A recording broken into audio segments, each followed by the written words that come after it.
स्वागत है आपका self study classes with Sumit Jain YouTube channel और दोस्तों ऐप में। ठीक है, सभी साथियों एक बार वीडियो को लाइक जरूर कर दें और दोस्तों सेल्फ स्टडी क्लासेस जो ऐप है उसको डाउनलोड जरूर कर लें, है ना। ऐप में दोस्तों आपको 2020 टेस्ट सीरीज करवाई जाती है और बिल्कुल फ्री करवाई जाती है। तो जिन भी साथियों को 2020 टेस्ट सीरीज में भाग लेना है वो ले सकते हैं, अपनी तैयारी को अच्छा बना सकते हैं, पढ़ सकते हैं। ठीक है, स्टार्ट करेंगे दोस्तों आज का सेशन। उससे पहले हम आपको बता दें कि निचोड़ क्लासें स्टार्ट हैं दोस्तों, निचोड़ क्लासें लग रही हैं हिंदी साहित्य की। आप डाउनलोड ले कर सकते हैं दोस्तों सेल्फ स्टडी क्लासेस ऐप को। और 1 जुलाई से नया बैच स्टार्ट होने वाला है, चतुर्थ बैच स्टार्ट होने वाला है। तो जिन भी साथियों को चतुर्थ बैच में दोस्तों लेना है वो एडमिशन लेकर के बहुत अच्छा अध्ययन कर सकते हैं। ठीक है, तो जिन भी साथियों ने self study classes app download नहीं किया है वो अभी दोस्तों ऐप डाउनलोड कर लें और वीडियो को एक बार लाइक जरूर कर दें। ठीक है, लाइक कर दें और शेयर कर दें अपने मित्रों तक। स्टार्ट करते हैं आज का सेशन। नया बैच में जिसको जुड़ना है वो जुड़ सकते हैं और अपना अध्ययन कर सकते हैं। आज का दोस्तों अपना पहला प्रश्न आपकी स्क्रीन पर है। आपको बताना है खड़ी बोली हिंदी का आधुनिक प्रथम महाकाव्य कौन सा है। खड़ी बोली हिंदी का आधुनिक कालीन प्रथम महाकाव्य कौन सा है। साकेत है, प्रिय प्रवास है, भारत भारती या फिर कुरुक्षेत्र है। बताएं। 4 विकल्प आपके सामने हैं, 4 में से आपको चयन करना है। सीधा सीधा आपका उत्तर है दोस्तों यहां पर, जल्दी से बताना है आपको। खड़ी बोली हिंदी का प्रथम आधुनिक कालीन जो प्रथम महाकाव्य है वो महाकाव्य कौन सा है। और बहुत सारे लोगों ने चयन किया है कि सर वो महाकाव्य प्रिय प्रवास है ना। प्रिय प्रवास ये महाकाव्य दोस्तों कई बार पूछा गया और एक खड़ी बोली का प्रथम महाकाव्य माना जाता है। और इसके जो रचनाकार हैं वो रचनाकार कौन है, हरिऔध। कौन है दोस्तों, हरिऔध। अयोध्या स्वयं उपाध्याय हरिऔध। और हरिऔध को आपको पता है और इस आधुनिक काल का सूरदास कहा जाता है। आधुनिक काल का सूरदास कहा जाता है ना। कवि सम्राट भी हरिऔध को कहा जाता है। तो खड़ी बोली का प्रथम महाकाव्य कौन सा है, तब उत्तर आपका चला जाता है प्रिय प्रवास। ठीक है, प्रिय प्रवास राइट आंसर। नेक्स्ट है चिंता किस रचना के सर्ग का शीर्षक है। चिंता किस रचना के सर्ग का शीर्षक है, ये आपको बताना है। झरना का है, आंसू का है, कामायनी या फिर लहर का है। चिंता किस रचना के सर्ग का शीर्षक है, प्रश्न क्रमांक 67 का आंसर आपको बताना है। सभी लोग चयन करेंगे। चिंता किस रचना के सर्ग का शीर्षक माना जाता है। और बहुत अच्छा क्वेश्चन है या दोस्तों किस रचना का सर्ग है, ऐसा भी क्वेश्चन आपसे पूछा जाएगा। तो चिंता सभी लोगों को पता है कि सर चिंता सर्ग पूछा गया, तो चिंता सर्ग है दोस्तों कामायनी का। कामायनी का रचना काल सभी को पता है 1935 है। ठीक है, और दोस्तों कामायनी का जो प्रथम सर्ग है वो सर्ग कौन सा है, चिंता। चिंता है। और अंतिम सर्ग कौन सा है, तो अंतिम सर्ग है आनंद। तो चिंता कामायनी का दोस्तों सर्ग है और कामायनी के रचनाकार कौन है, तो जयशंकर प्रसाद हैं। ठीक है, ये तो लगभग सभी लोगों को पता है। सरोज स्मृति किस श्रेणी की रचना है दोस्तों। सरोज स्मृति किस श्रेणी की रचना है, प्रश्न क्रमांक 68। सरोज स्मृति लगभग सभी लोगों को पता है, ये किस श्रेणी की रचना मानी जाती है, ये आपको चयन करना। ब्रह गीत है, शोक गीत है, प्रेम गीत है या फिर बाल गीत है। सरोज स्मृति किस श्रेणी की रचना मानी जाती है वो आपको बताना है। और बहुत अच्छा क्वेश्चन है, सही आंसर आपका चला जाएगा कि सरोज स्मृति हिंदी संसार का सबसे शोक गीत माना जाता है दोस्तों। और इस सरोज स्मृति के रचनाकार भी आपको बताना है, ये क्या है, शोक गीत है ना। तो ये बी नंबर आपका बिल्कुल सही हो जाएगा। और सरोज स्मृति के रचनाकार कौन है, तो उत्तर चला जाएगा दोस्तों निराला। कौन की रचना है, निराला की रचना है। बिल्कुल सही आंसर है, आप लोगों का बिल्कुल सही आंसर बताया है। सभी लोग एक बार लाइक जरूर कर दें, अपने मित्रों तक शेयर कर दें दोस्तों। चंद्रावली नाटिका के रचयिता कौन है, चंद्रावली नाटिका के रचनाकार कौन माने जाते हैं, ये बताना है। जयशंकर प्रसाद, धर्मवीर भारती, हरिश्चंद्र या फिर दोस्तों हरिकृष्ण भारती। तो चंद्रावली नाटिका के रचनाकार कौन है, चंद्रावली नाटिका, ये बताना है। सभी लोग बताएंगे। सेल्फ स्टडी क्लासेस ऐप अभी तक अगर आपने डाउनलोड नहीं किया है तो सेल्फ स्टडी क्लासेस का ऐप जरूर डाउनलोड कर लें, है ना, जहां पर आपको 2020 टेस्ट सीरीज बिल्कुल फ्री में करवाई जाती है, ठीक है। और चंद्रावली नाटिका के रचयिता कौन है? आपका सही उत्तर हो जाएगा यहां पर भारतेंदु हरिश्चंद्र। कौन है दोस्तों? भारतेंदु हरिश्चंद्र, यानी कि आपका जो 3 नंबर है भारतेंदु हरिश्चंद्र, वो बिल्कुल सही है। सी नंबर आपका बिल्कुल सही है, भारतेंदु हरिश्चंद्र, ठीक है। अगला क्वेश्चन है, हिंदी का पहला प्रतीक धर्मी नाटक कौन सा है? हिंदी का पहला प्रतीक धर्मी नाटक कौन सा है? हिंदी का पहला प्रतीक धर्मी नाटक कौन सा है? कामना है। ये क्वेश्चन तो आप पहले भी पढ़ चुके हैं, है ना, और इस क्वेश्चन को आप फिर से भी बता देना, रिपीट हुआ है क्वेश्चन। हिंदी का पहला प्रतीक धर्मी नाटक कौन सा माना जाता है? उसके रचनाकार कौन है? वो भी आपको चयन करना है। बताएं जल्दी से, और एक बार लाइक जरूर कर दे दोस्तों, है ना। बहुत ही अच्छा यहां पर अपना ये जो क्लास चल रही है, हिंदी का पहला प्रतीक धर्मी नाटक कौन सा माना जाता है?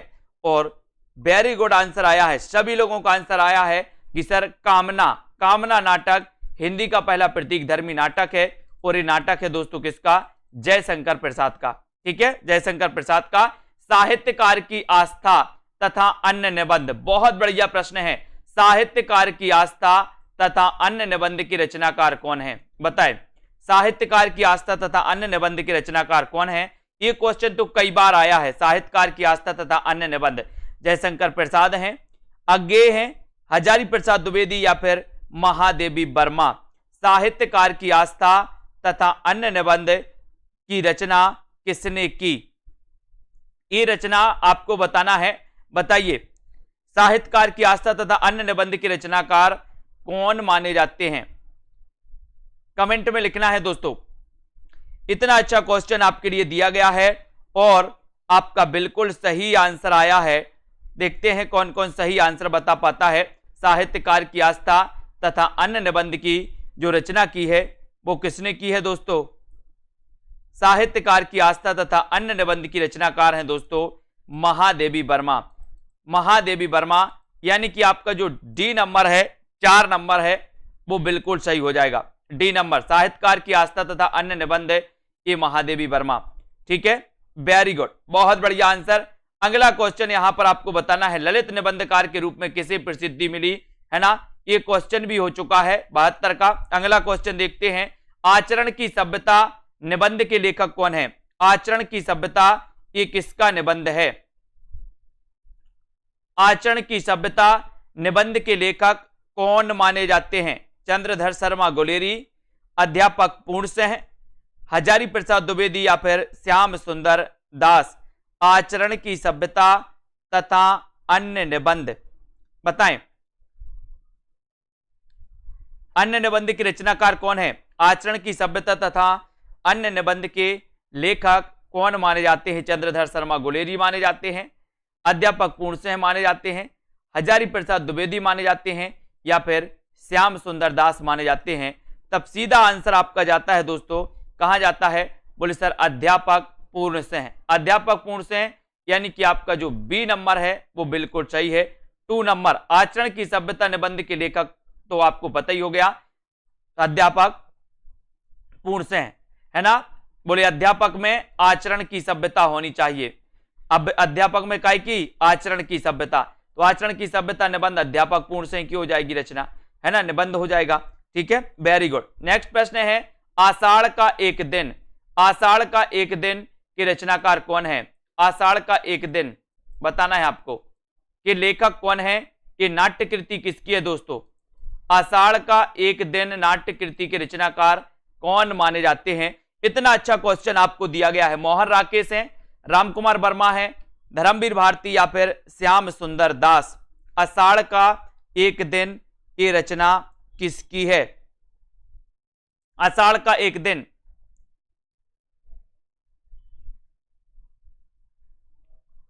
और बहुत बढ़िया आंसर आया है कि सर ये कालिदास के जीवन पर आधारित ये नाट्य कृति है। और ये जो नाट्य कृति है ये आषाढ़ का एक दिन मोहन राकेश की कृति मानी जाती है। किसकी मानी जाती है? मोहन राकेश की, यानी कि आपका जो 1 नंबर है वो बिल्कुल सही है। आषाढ़ का एक दिन की रचनाकार कौन है? मोहन, राकेश। ये नंबर आपका बिल्कुल सही आंसर हो जाएगा। अगले क्वेश्चन की ओर बढ़ते हैं। भारत दुर्दशा किसकी रचना है? भारत दुर्दशा किसकी रचना है? महावीर प्रसाद द्विवेदी की, भारतेंदु की, धर्मवीर भारती की, या फिर चतुर्सेन शास्त्री की? भारत दुर्दशा किसकी रचना मानी जाती है?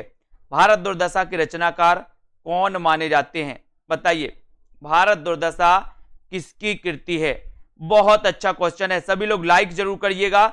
और जिन भी साथियों को एडमिशन लेना है और 1 जुलाई से दोस्तों जो न्यू बैच, चतुर्थ बैच स्टार्ट हो रहा है, उसमें शुरुआत से अध्ययन करना है तो आप कर सकते हो और एडमिशन ले सकते हो। आज ही डाउनलोड करना होगा आपको सेल्फ स्टडी क्लासेस ऐप, और दोस्तों लग जाना है पढ़ने के लिए। भारत दुर्दशा किसकी रचना है?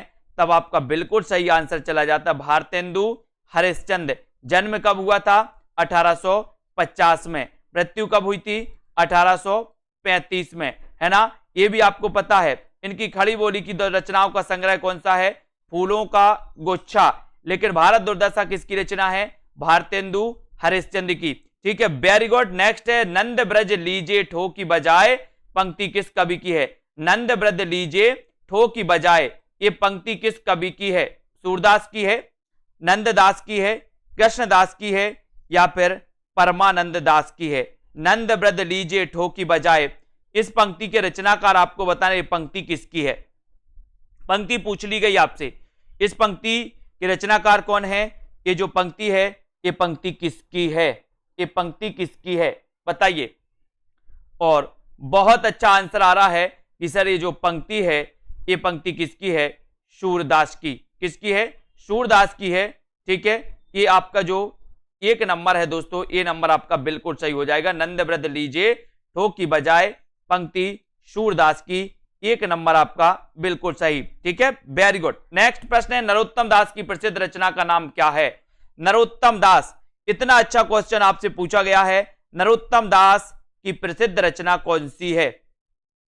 बताएं सभी लोग नरोत्तम दास के बारे में। दोस्तों ये रचना पूछी ही जाती है, इनकी रचना।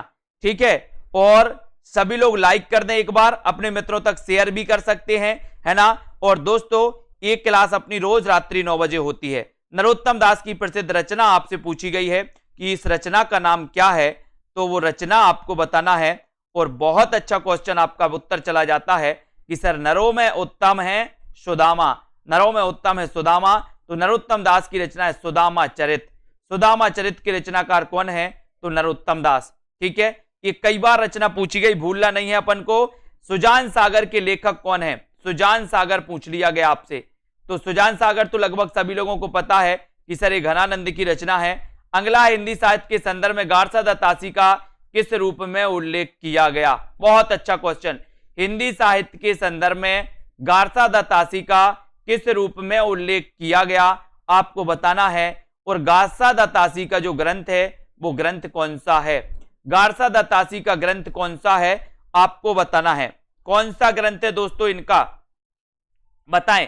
ये फ्रेंच विद्वान थे दोस्तों गारसा दत्तासी, है ना?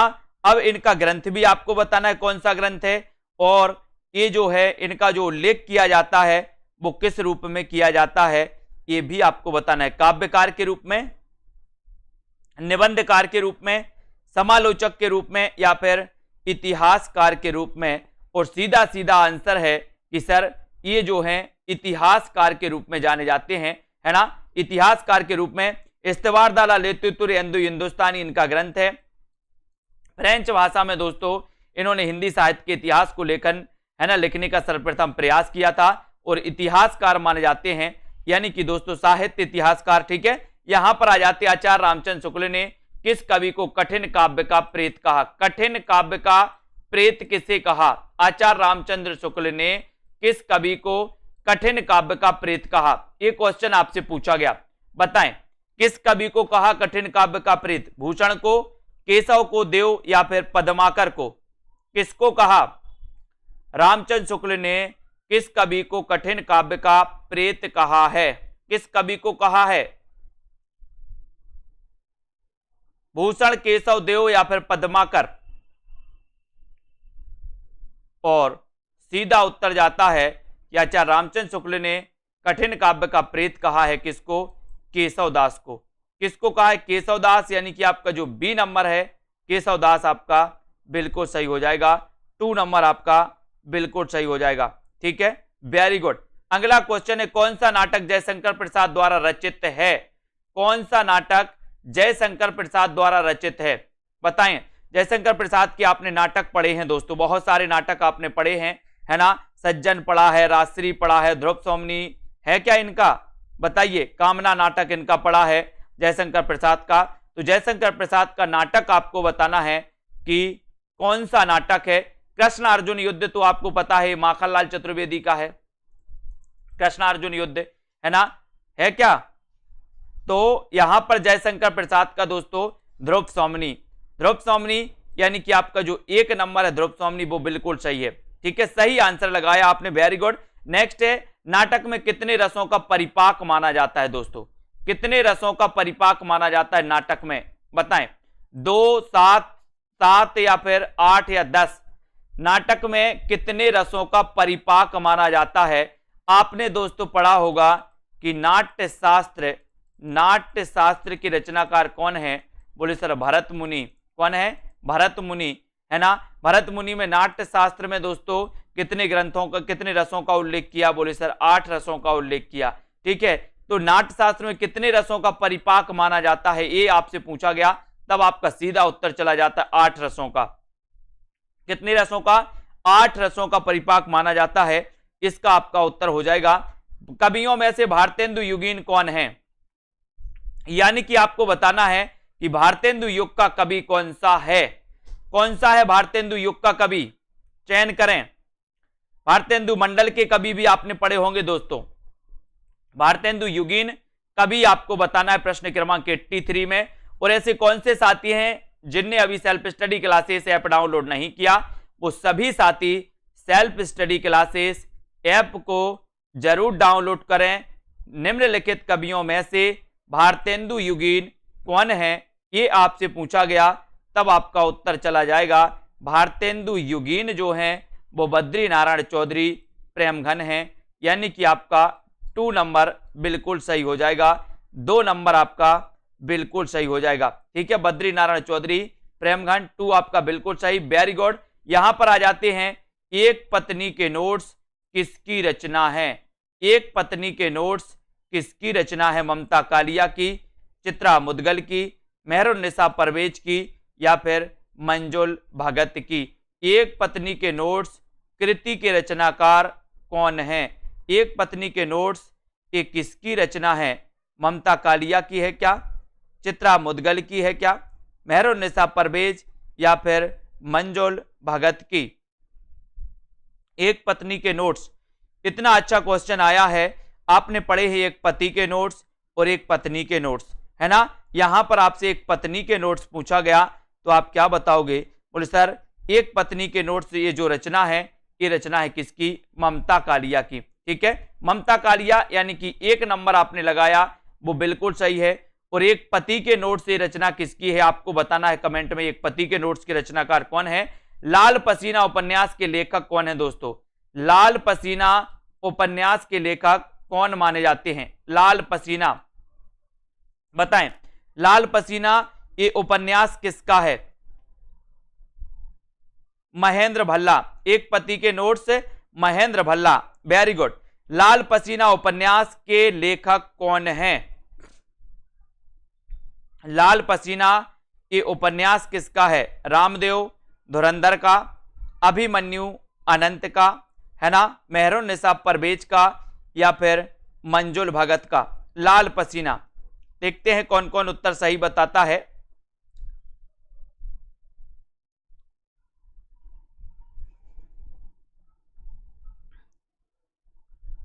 और सभी लोगों ने बताया है कि सर लाल पसीना जो उपन्यास है, ये उपन्यास है अभिमन्यु अनंत का। किसका है? अभिमन्यु अनंत का, यानी कि आपका जो 2 नंबर है अभिमन्यु अनंत है, ये बिल्कुल सही हो जाएगा। लाल पसीना मॉरिशस के हैं दोस्तों ये, है ना, अभिमन्यु अनंत जी, और इन्होंने लाल पसीना उपन्यास लिखा, जो कि 2 नंबर आपका बिल्कुल सही हो जाएगा। नेक्स्ट है, इनमें से किस कवि ने लक्षण ग्रंथ नहीं लिखा? लक्षण ग्रंथ किसने नहीं लिखा दोस्तों? आपको पता है कि रीति काल में लक्षण ग्रंथ लिखे गए, है ना। काव्य शास्त्र पर आधारित दोस्तों लक्षण ग्रंथ लिखे गए, रीति का परिपूर्ण दोस्तों ध्यान रखा गया इन ग्रंथों में। तो आपको बताना है कि किस कवि ने लक्षण ग्रंथ नहीं लिखे, बताएं। 4 विकल्प हैं, पद्माकर, भूषण, देव या फिर बिहारी। किसने लक्षण ग्रंथ नहीं लिखा? अच्छा क्वेश्चन है, सभी से बनेगा, जितना सरल है उतना ही दोस्तों आपके लिए कंफ्यूज करने वाला भी है, लेकिन आप लोग कंफ्यूज नहीं हुए। बोले सर हम कंफ्यूज नहीं होंगे, उत्तर लगाएंगे क्या? उत्तर लगाएंगे हम डी, यानी कि दोस्तों बिहारी। बिहारी ने लक्षण ग्रंथ नहीं लिखा, यानी कि दोस्तों बिहारी रीति सिद्ध काव्यधारा के कवि थे, है ना। और रीति सिद्ध धारा काव्यधारा के कवियों ने लक्षण ग्रंथ नहीं लिखे, यानी कि आपका जो 4 नंबर है वो बिल्कुल सही है। बिहारी सस्सई इनका ग्रंथ पढ़ते हैं, जिसमें 713 दोहे होते हैं दोस्तों, 713, कहीं कहीं 719 दोहे भी मिलते हैं। ठीक है, नेक्स्ट है दोस्तों, विभिन्न मतों के आधार पर हिंदी में भक्ति काव्य की कितनी शाखाएं मानी जाती हैं? विभिन्न मतों के आधार पर भक्ति काव्य की कितनी शाखाएं हैं दोस्तों? भक्ति काव्य की कितनी शाखाएं हैं? 3, 2, 4 या फिर 5? विभिन्न मतों के आधार पर हिंदी में भक्ति काव्य की कितनी शाखाएं हैं आपको बताना है।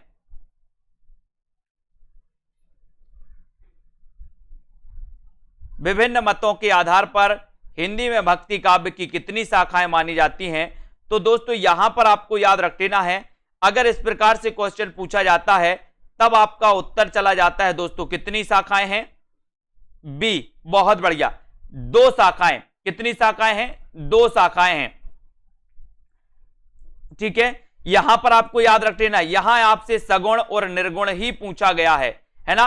तो सगुण और निर्गुण पूछा गया है। अब निर्गुण और सगुण के अंदर क्या है, तो इनके भेद हो जाते हैं, है ना, ये कुछ नहीं है। सगुण और निर्गुण ये शाखाएं हैं दोस्तों। ठीक है, ये आपको याद रख लेना है। विभिन्न मतों के आधार पर भक्ति काव्य की कितनी शाखाएं हैं? 2 शाखाएं हैं, सगुण और निर्गुण। इसको आपको समझना है। विशिष्टाद्वैतवाद द्वैत के प्रस्तोता आचार्य कौन है?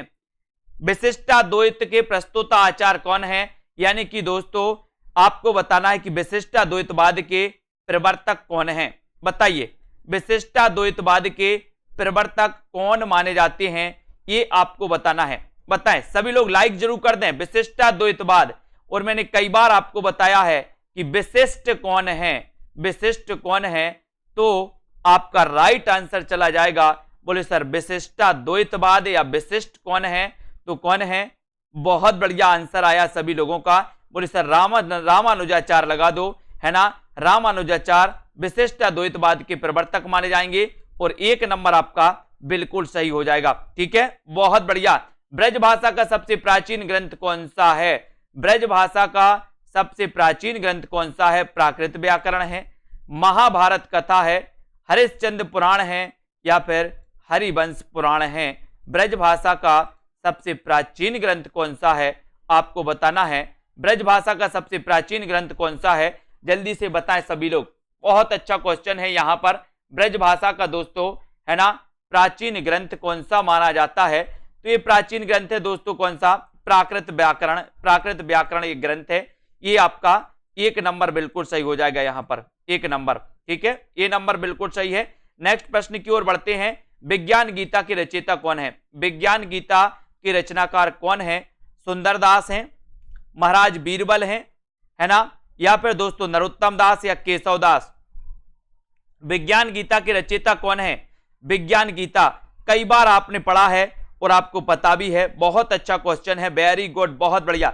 विज्ञान गीता के रचयिता कौन माने जाते हैं? और इतना अच्छा क्वेश्चन आप लोगों ने उत्तर बताया है कि सर विज्ञान गीता के रचयिता अगर आप पूछोगे तब आपका उत्तर सुंदरदास तो नहीं होगा, महाराज बीरबल तो नहीं होगा, नरोत्तम दास तो नहीं होगा, तो फिर कौन सा होगा? और सर केशव दास होगा, है ना। तो विज्ञान गीता के रचनाकार केशव दास हैं, और उत्तर चला जाता है 4 की तरफ। 4 नंबर आपका बिल्कुल सही हो जाता है। वेरी गुड आंसर, बहुत बढ़िया। केशव दास आपका राइट आंसर है। केशव दास रीतिकाल के प्रवर्तक हैं। अबहट्ट में शिक्षा शब्द के लिए कौन सा रूप मिलता है दोस्तों? बहुत बढ़िया।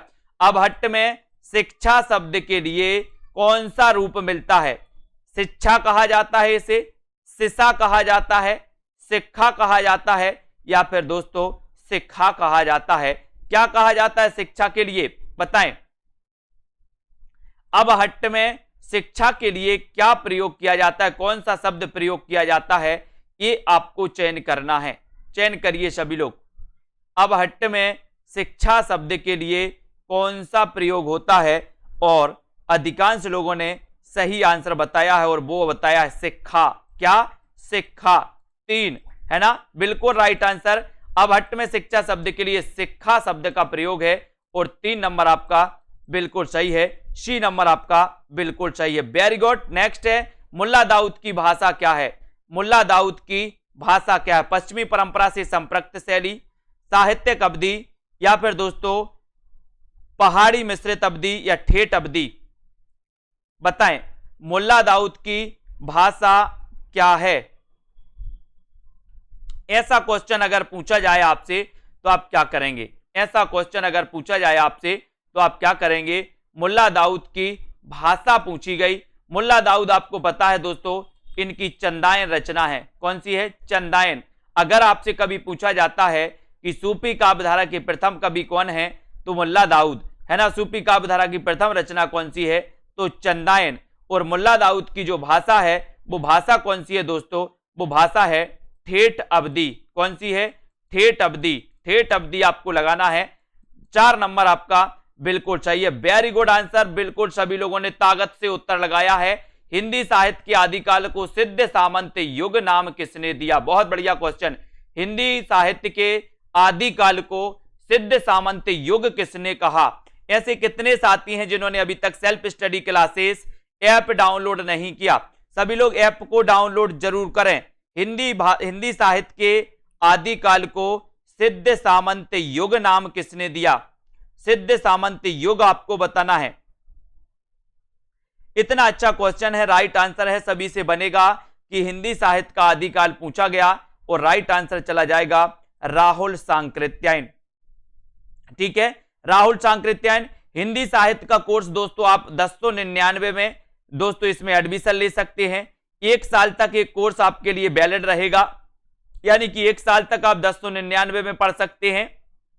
ठीक है, और दोस्तों ये जो कोर्स है आपके लिए बहुत ही महत्वपूर्ण है। यहां पर आपको विस्तृत अध्ययन करवाया जाता है, ट्रिकी वीडियो है ना, डाउट्स वाले वीडियो, यहां पर लाइव क्लास है, निचोड़ लाइव क्लास है ना, और दोस्तों ग्रुप डिस्कशन भी आपका रहता है। कोई भी आपको डाउट्स लगता है वो भी आपका सॉल्व किया जाता है। सारी चीजें आपको, ये ऑफर है 1099 का, सीमित समय के लिए है। जिनको भी अभी तक दोस्तों कोर्स में एडमिशन नहीं लिया, वो सभी साथी कोर्स में एडमिशन लें, है ना। और कालक्रम की दृष्टि से सबसे पुराने कवि कौन है? कालक्रम की दृष्टि से पूछा गया तो बताएं सबसे पुराने कवि कौन है? तुलसीदास हैं, सूरदास हैं, विद्यापति हैं, या फिर दोस्तों बिहारी हैं? बताएं, कालक्रम की दृष्टि से अगर आपसे क्वेश्चन पूछा गया है तब आप क्या लगाओगे? बताओ, कालक्रम की दृष्टि से सबसे पुराने कवि कौन माने जाते हैं? सबसे पुराने कवि आपको बताना है, चयन करना है दोस्तों। कौन माने जाते हैं सबसे पुराने कवि? इतना अच्छा क्वेश्चन है, थोड़ा सा कॉमन सेंस लगाओगे उत्तर सही कर पाओगे, है ना। आपको पता है कि यहां पर कालक्रम की दृष्टि से सबसे पुराने कवि पूछे गए, और विद्यापति दोस्तों ये तीनों कवि आपके भक्ति काल के कवि हैं, तुलसीदास, सूरदास और बिहारी, जबकि विद्यापति ये आदिकालीन कवि माने जाते हैं दोस्तों, विद्यापति, है ना। तो आपका जो 4 नंबर है ये तो आंसर बिल्कुल सही हो जाता है, डी नंबर आपका बिल्कुल सही हो जाता है। नेक्स्ट क्वेश्चन है, किस ग्रंथ में चंद्रबरदाई को छप्पयों का राजा कहा जाता है? तो ये भी आपको बताना है। बताइए, किस ग्रंथ में चंद्रबरदाई को छप्पयों का राजा कहा जाता है दोस्तों? किस ग्रंथ में कहा गया छप्पयों का राजा? ये भी बताना है। सबसे पहली बात तो ये है कि छप्पयों का राजा किसे कहा जाता है? तो चंद्रबरदाई को। चंद्रबरदाई का ग्रंथ कौन सा है? पृथ्वीराज रासो। पृथ्वीराज रासो हिंदी का प्रथम महाकाव्य है, ठीक है, सभी को पता है। तो अब आपको बताना है कि कौन से ग्रंथ में चंद्रबरदाई को छप्पयों का राजा कहा गया। तो आंसर, उत्तर क्या हो जाएगा?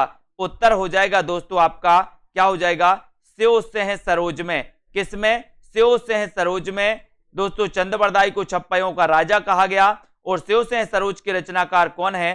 तब आपका उत्तर हो जाएगा स्यो सिंह सेंगर। स्यो सिंह सेंगर की रचना स्यो सिंह सरोज है ना।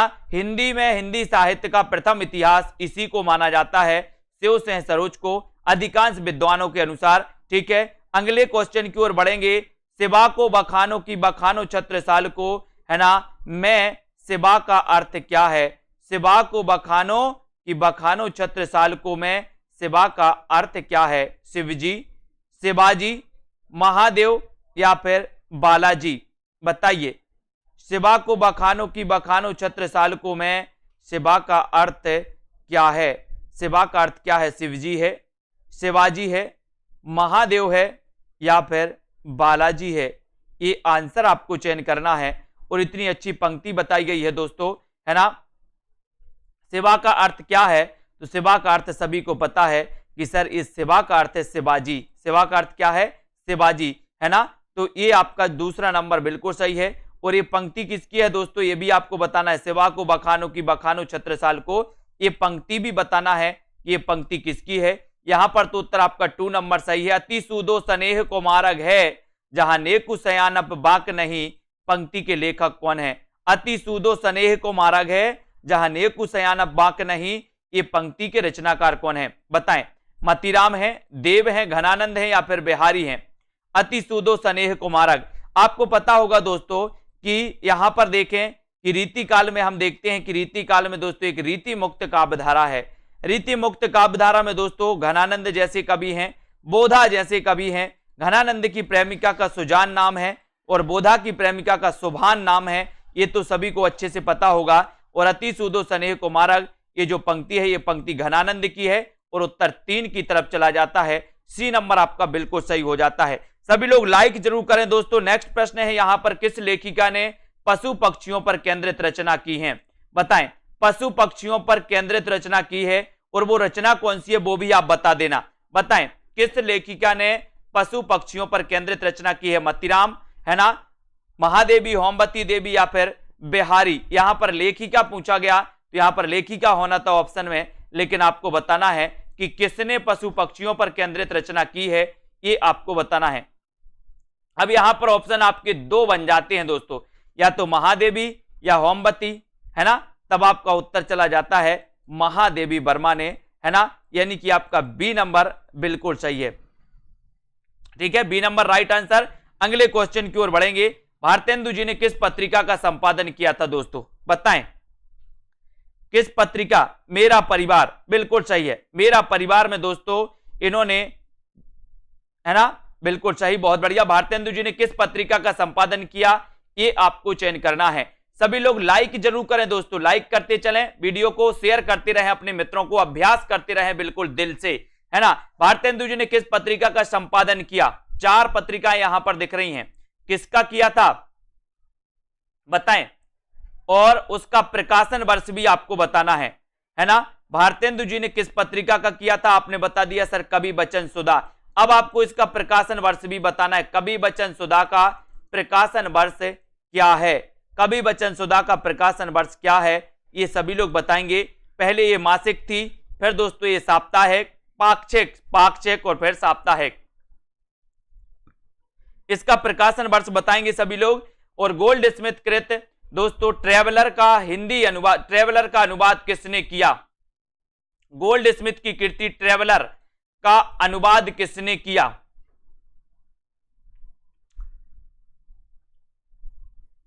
1868 दोस्तों, 1868 कवि बचन सुधा का प्रकाशन वर्ष माना जाता है। ठीक है, वेरी गुड। यहां पर आपको बताना है कि गोल्ड स्मिथ की कृति ट्रेवलर का अनुवाद किसके द्वारा किया गया? ट्रेवलर का अनुवाद किसके द्वारा किया गया? बताएं सभी लोग। रामचरित उपाध्याय, राम नरेश त्रिपाठी, श्रीधर पाठक या फिर ठाकुर गोपाल शरण से हैं। और बिल्कुल सही आंसर है कि सर ट्रेवलर का जो अनुवाद किया है वो किया है श्रीधर पाठक ने। और श्रीधर पाठक स्वच्छंदतावाद के प्रवर्तक माने जाते हैं। लेकिन स्वच्छंदतावाद शब्द का सबसे पहले प्रयोग किसने किया था? मुकुटधर पांडे ने। ये आपको याद रखना है। अगला क्वेश्चन है दोस्तों, सरोज स्मृति किस श्रेणी की रचना है? कामायनी के प्रथम सर्ग का शीर्षक क्या है? ये तो आपको पता ही चल गया। तेरा वैभव देखूं या जीवन का क्रंदन देखूं, यह पंक्ति किसकी है? तेरा वैभव देखूं या जीवन का क्रंदन देखूं, है ना। इतनी अच्छी पंक्ति है, ये पंक्ति भी आपको बताना है। बताइए सभी लोग, निराला की है, अज्ञे, महादेवी वर्मा या फिर बच्चन की है? तेरा वैभव देखूं या जीवन का क्रंदन देखूं पंक्ति के रचनाकार कौन माने जाते हैं। सभी साथी सब्सक्राइब कर लेना दोस्तों, बेल आइकन को जरूर दबा देना और लाइक जरूर कर देना। और साथियों आपको करना क्या है ना, आपको करना क्या है, self study classes app download करना है। और अगर आप चाहते हैं कि 1 महीने में भी बहुत अच्छी तैयारी हो जाए तो आ जाएं। 1 जुलाई से नया बैच आप लोगों के लिए बिल्कुल खुल्लम खुल्ला। और यहां पर तेरा वैभव देखूं या जीवन का क्रंदन देखूं महादेवी वर्मा की ये दोस्तों पंक्ति है, यानी कि 3 नंबर आपका सही है। 1907 में इनका जन्म हुआ है ना, ये भी आपको पता है। नेक्स्ट है छायावाद शब्द का सबसे पहले प्रयोग किसने किया। बहुत अच्छा क्वेश्चन, छायावाद शब्द का सबसे पहले प्रयोग किसने किया। 2020 टेस्ट सीरीज होती है दोस्तों बिल्कुल फ्री होती है सेल्फ स्टडी क्लासेस ऐप पर। किस किस दिन होती है, रविवार और गुरुवार को होती है, 2 दिन होती है दोस्तों 2020 टेस्ट सीरीज। उन टेस्ट सीरीज में आप भाग ले सकते हो। यहां पर आपको बताना कि छायावाद शब्द का सबसे पहले प्रयोग किसने किया। इतना अच्छा क्वेश्चन आपसे जाको कि यहां पर छायावाद के प्रवर्तक नहीं पूछा है ना, तो प्रवर्तक अगर पूछा जाता तो आप निश्चित ही जयशंकर प्रसाद लगाते, हमें पूरा भरोसा है ना। तो प्रवर्तक तो जयशंकर प्रसाद हैं, लेकिन छायावाद शब्द का सबसे पहले प्रयोग मुकुटधर पांडे ने किया। अब अगर कभी आपसे पूछा जाए कि मुकुटधर पांडे को छायावाद का प्रवर्तक किसने माना, तो आप लगा देना रामचंद्र शुक्ल ने। किसने माना, रामचंद्र शुक्ल ने। वेरी गुड आंसर, बहुत बढ़िया आंसर। निम्न में से निराला की व्यंग परक कविता कौन सी है। निराला की व्यंग परक कविता कौन सी मानी जाती है। तुलसीदास है, कुकुर मुत्ता है दोस्तों, सरोज स्मृति या फिर तोड़ती पत्थर है। इस क्लास को मिस नहीं करना है, रोज रात्रि 9 बजे दोस्तों ये क्लास होती है ना। और निराला की व्यंग परक कविता कौन सी है ये आपको चयन करना है। चयन करिए सभी लोग, तुलसीदास है, कुकुर मुत्ता है, सरोज स्मृति है या फिर तोड़ती पत्थर है। और बहुत बढ़िया आंसर सभी लोगों को आया है कि सर व्यंग परक कविता पूछी गई, तो यहां पर उत्तर हो जाएगा कुकुर मुत्ता। कौन सी है, कुकुर मुत्ता है दोस्तों, यानी कि आपका जो 3 नंबर है वो बिल्कुल सही है। 3 नंबर सी नंबर आपका सही है। निराला के बारे में सभी लोग जानते हैं, आधार स्तंभ है। हिंदी साहित्य में महाप्राण किस कवि के लिए उपयोग किया गया दोस्तों। महाप्राण, हिंदी साहित्य में महाप्राण किस कवि के लिए प्रयुक्त किया जाता है, बताएं। सरल क्वेश्चन है, आसान क्वेश्चन है। तुलसीदास के लिए, निराला जयशंकर प्रसाद के लिए या फिर सूरदास के लिए। हिंदी साहित्य में महाप्राण किस कवि के लिए प्रयुक्त किया जाता है, ये आंसर आपको बताना है। ये प्रश्न आपके लिए दिया गया है और बहुत बढ़िया आंसर आया है कि सर महाप्राण निराला, महाप्राण निराला। ठीक है, वेरी गुड, बहुत बढ़िया। नेक्स्ट क्वेश्चन है, तुलसी के प्रमाणिक ग्रंथों की संख्या कितनी है। तुलसीदास की मैंने कई बार आपको बताई है कि सर तुलसीदास की रचनाओं को कैसे याद रखें, कौन सी अवधि की, कौन सी ब्रज की। तो मैंने आपको बताया है कि तुलसीदास की जिन रचनाओं में राम और मंगल आए तो वो काय की हो जाएंगी, वो हो जाएंगी दोस्तों अवधि की। और जिसमें राम और मंगल ना आए वो काय की हो जाएंगी, ब्रज की। ठीक है, तो तुलसीदास की प्रमाणिक बार कितनी रचनाएं हैं आपको ये बताना है। तो प्रमाणिक रचनाएं बताना है, तो प्रमाणिक रचनाएं हैं दोस्तों इनकी कितनी, 12 है। कितनी 12 है प्रमाणिक रचनाएं हैं। वैराग्य संदाप संदीपनी को प्रथम माना जाता है, कवितावली या हनुमान वाहक को दोस्तों अंतिम माना जाता है ना, ये भी आपको पता है। और तुलसी के प्रमाणिक ग्रंथों की संख्या कितनी है, तो 12 है। राम और मंगल आए वो अवधि की, राम और मंगल ना आए वो ब्रज की। ठीक है, वेरी गुड, बहुत बढ़िया। नाटक में कितने रसों का परिपाक माना जाता है, ये तो क्वेश्चन आपका हो गया। कोणार्क नाटक किसने लिखा दोस्तों, है ना। हिंदी का पहला दुखांत नाटक कौन सा है, अच्छा क्वेश्चन है। हिंदी का पहला दुखांत नाटक कौन सा है। अंधेर नगरी, भारत दुर्दशा, रणधीर प्रेम मोहिनी या फिर कली कौतुक। हिंदी का पहला दुखांत नाटक कौन सा है, हिंदी का पहला दुखांत नाटक कौन सा है, बताइए। हिंदी का पहला दुखांत नाटक कौन सा है।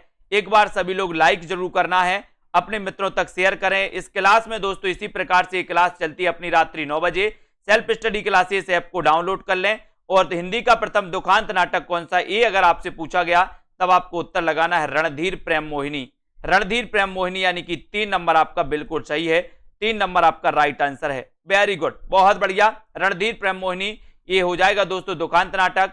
उत्तर प्रियदर्शी नामक गीति नाट्य के लेखक कौन है, उत्तर प्रियदर्शी नामक गीति नाट्य के लेखक कौन है, ये क्वेश्चन भी आया है कई बार। उत्तर प्रियदर्शी नामक गीति नाट्य के लेखक कौन माने जाते हैं? अज्ञेय, मुक्तिबोध प्रसाद या फिर हरिकृष्ण प्रेमी। अभी तक कौन से ऐसे साथी हैं जिन्होंने वीडियो को लाइक नहीं किया? और दोस्तों अभी तक आपने सेल्फ स्टडी क्लासेस ऐप को डाउनलोड नहीं किया। 2020 टेस्ट सीरीज बिल्कुल फ्री होती है ऐप पर, उसमें आप ज्वाइन कर सकते हैं। 1 तारीख से हिंदी साहित्य का न्यू बैच स्टार्ट हो रहा है, उसमें आप पढ़ सकते हो, है ना। और दोस्तों यहां पर उत्तर प्रियदर्शी अगर आपसे पूछा गया तब आपका राइट आंसर है अज्ञेय। किसकी रचना है दोस्तों? ये अज्ञेय की रचना है, उत्तर प्रियदर्शी। ठीक है, आज का लास्ट क्वेश्चन और दोस्तों आपके लिए दिया जा रहा है, पर्णदत्त जयशंकर प्रसाद के किस नाटक का पात्र है? ये क्वेश्चन का आंसर आपको कमेंट में लिखना है, इसका उत्तर हम कल बताएंगे आपको। पर्णदत्त जयशंकर प्रसाद के किस नाटक का पात्र है? कल्याणी परिणय, राजश्री, स्कंदगुप्त या फिर अजात शत्रु का? सभी लोग बताएंगे। 9 बजे ये रोज क्लास होती है दोस्तों, और एक क्लास होती है दोस्तों अपनी कितनी? 40 मिनट की। ठीक है, अब आपको बताना है चतुर्थ बैच में किस किस को दोस्तों एडमिशन लेना है। सभी साथी एडमिशन लेकर के पढ़ सकते हैं और बहुत अच्छे तरीके से पढ़ते हैं। ठीक है, तो चतुर्थ बैच में आपको क्या करना है दोस्तों? एडमिशन लेना है, और लाइव कोर्स, लाइव क्लासें यहां पर आपको मिलेंगी, निचोड़ क्लासें आपको मिलेंगी, विस्तृत अध्ययन मिलेंगे, बहुत सारे टेस्ट आपको मिलेंगे, ट्रिक भी मिलेगी दोस्तों, यहां पर आपको डाउट्स वाले वीडियो भी मिलेंगे, सारी चीजें यहां पर आपको मिलने वाली है। और एक दोस्तों बहुत अच्छा मार्गदर्शन मिलेगा कि किस प्रकार से आप 1 महीने में भी बहुत अध्ययन कर सकते हो, है ना। तो ऐसे जितने भी हमारे साथी हैं जिन्होंने वीडियो को लाइक नहीं किया, शेयर नहीं किया दोस्तों, वो शेयर जरूर करते रहिए। आलिनबन अनीता जी, है ना, विपिन, पूनम जी, रोहित जी, आलोक कुमार जी, हर्षिता, शाम पंडित, ममता जी, कमला दारसू जी, रतिपाल जी, बहुत बढ़िया, सतीश जी, रोहित जी, है ना, ज्ञानेश जी, संजय कुमार जी, वेरी गुड, धन्यवाद सभी साथियों को। सोनिया जी, याची जी, है ना, अनीता देवी, स्वाति सिंह जी, मोहित जी, श्री लता सिंह जी, बिल्कुल ठीक है। अध्ययन करते रहें, लाइक शेयर करते रहें, अपने जिन भी साथियों को, आसपास के साथियों को एडमिशन लेना है उनको जरूर बताएं, है ना। और अध्ययन बहुत अच्छे से दोस्तों चल रहा है। रश्मि पाठक जी, है ना, अशोक, निरूपम जी, सोनिया, अशोक, राजेश MI जी, रोहित जी, ठीक है, बिल्कुल, मधु जी, बहुत बढ़िया, विश्वास मलिक जी, नीरू जी, आलोक जी, मधु, मिथिलेश जैन जी, बहुत बढ़िया, है ना, मनीषा, विमल कुमार जी, कुसुम जी, हिमानी जी, ममता, राजीव, अनूप राजपूत जी, अनिल जी, रीता जी, जितेंद्र जी, मनीषा गिल जी, बहुत बढ़िया, धन्यवाद। हिंदी विथ जी, Rammurat ji, PK ji, Laldas, Rachna ji, very good सभी साथियों को, बबीता जी, पूजा वर्मा जी, है ना, शर्मिला जी, रश्मि, अनीता जी, शैलेश जी, उदय जी, ठीक है, निरुपम, देवेंद्र जी, दारसू, अशोक, रीता जी, सभी साथियों को धन्यवाद। जितने भी हमारे साथी हैं पढ़ते रहें। लोकेश जी, है ना, लता जी, नैतिक जी, आस्था, बिल्कुल, राजेश जी, लता देवी जी, धन्यवाद सभी साथियों को। दोस्तों वीडियो को लाइक करना है, अपने मित्रों तक शेयर जरूर करते रहें, और ये सेल्फ स्टडी क्लासेस ऐप को आपको डाउनलोड करना है। जिन भी साथियों ने अभी तक self study classes app download नहीं किया, आज ही प्ले स्टोर में सर्च करें सेल्फ स्टडी क्लासेस ऐप, और दोस्तों इस कोर्स से आप जुड़ सकते हो। इस कोर्स में आपको बहुत अच्छे से पढ़ने को मिलेगा, और ये ऑफर है अभी, है ना, वो अभी ऑफर है, 1099 का ऑफर है। सभी लोग इस ऑफर का लाभ लेते हुए इस कोर्स में एडमिशन लेकर के, ठीक है, बिल्कुल। पिंकी सिंह जी, नीचे नंबर चल रहे हैं, है ना, उन नंबरों पर आप संपर्क कर सकते हैं। मीनाक्षी, अनीता, नरेंद्र जी, स्नेहा जी, पूनम जी, और अविनीश, ममता जी, वीनू जी, लालदास जी, स्नेहा जी, अशोक जी, ठीक है, बहुत बढ़िया, सविता, शशि, अनीता, अखिलेश जी, पिंकी, देवेंद्र जी, सभी साथियों को धन्यवाद। जय हिंद।